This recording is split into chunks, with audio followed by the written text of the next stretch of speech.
marché culturel qui s'appelle Zoo Culture, qui est basé ici à Dakar, avec lequel nous faisons énormément d'interventions sur les questions d'entrepreneuriat culturel, de gestion du secteur de la musique par la formation, la gestion de carrière et l'intervention auprès d'événements sur le continent. Alors, on va parler justement de formation. Est-ce qu'au niveau de l'Afrique et du Sénégal, en particulier, se pose un problème de formateur? Il se pose un problème de formateur, nous y travaillons parce que nous avons plusieurs sessions de formation, tant ici que sur le continent, où nous essayons de former des managers, des gestionnaires d'entreprises culturelles, des entrepreneurs dans le secteur de la musique et des autres secteurs de la culture. Mais nous commençons à travailler sur des questions de formation de formateurs. Parce que nous avons besoin de faire de la relève et d'atteindre une cible beaucoup plus grande en termes de ressources humaines pour les former. Et donc aujourd'hui, oui, nous avons des programmes de formation de formateurs aussi. Mais ce que nous essayons de faire, c'est que ces formations soient le plus proches du marché.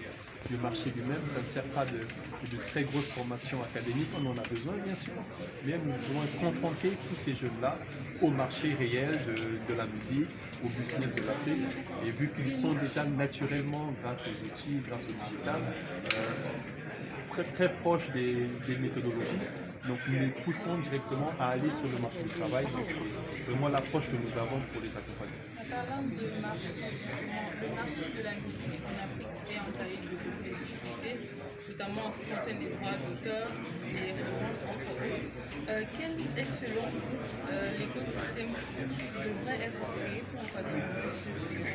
C'est vrai que nous avons besoin d'organiser l'écosystème du marché de la musique en Afrique, mais dans beaucoup de pays, nous avons quand même des avancées intéressantes, parce que de toute façon, la créativité, elle est là, mais effectivement, il fallait qu'on puisse régler tous ces problèmes, notamment la propriété intellectuelle, permettre au souci de gestion collective de pouvoir collecter et répartir dans de très bonnes conditions, mais aussi permettre aux artistes de comprendre qu'ils ont des droits et comprendre qu'ils peuvent les exploiter.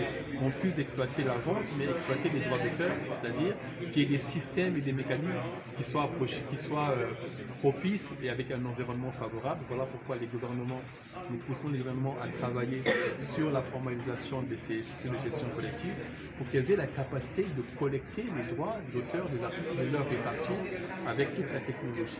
Mais effectivement, c'est un challenge pour toute cette gestion collective en Afrique.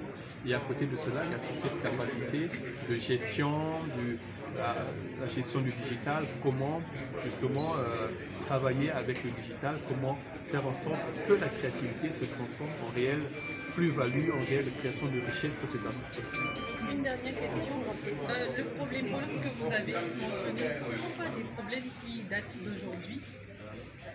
Quel est selon vous ce qui bloque, ce qui empêche les États de faire mieux? Parce que quand on parle de challenge, on parle de création, on parle de mettre sur pied des textes qui vont favoriser, mais on n'avance pas en fait. Mais en fait, le challenge, on demande aux États de financer la créativité, de financer la production et la diffusion. C'est ça le gros challenge que les États... Aujourd'hui, beaucoup d'États comprennent que le secteur de la culture, de la musique, impacte réellement les produits intérieurs bruts des pays, donc impacte la richesse des pays. Donc il faut financer la culture et c'est cela notre combat.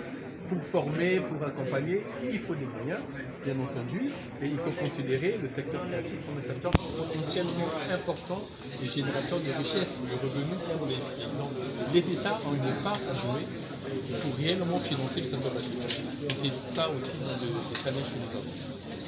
Vous pouvez rappeler votre nom, s'il vous plaît? Vous pouvez rappeler votre Luc Maïtoukou, directeur de Zoo Culture, basé à Dakar.